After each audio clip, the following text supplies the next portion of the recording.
тұрмыстық кеңесімізді ұсынамыз. Галстук байлаудың оңай тәсілдерін көрсетеміз, үйреніп алыңыздар.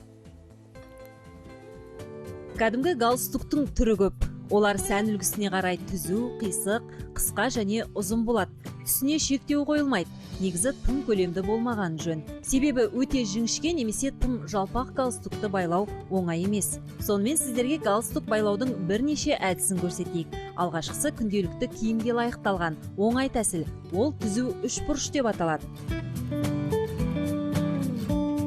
Алдымен жейденің жағасын тіктеп, галстукты мойынға саламыз. Жіңішке басы оң, жалпағы сол жақта болу керек. Сосын бір-біріне қиыстыра байлаймыз. Одан кейін өзіңіз көріп отырғандай дәл мына жерден өткіземіз. Енді ақырын тартып, түзеп, сәнін келтіруге болады.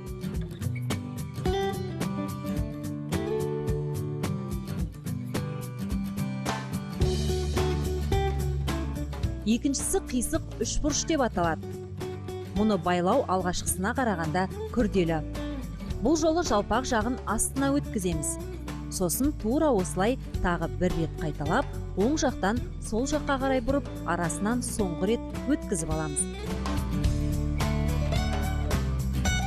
Міне дайын болды. Кеңесіміз кәдеңізге жарасын.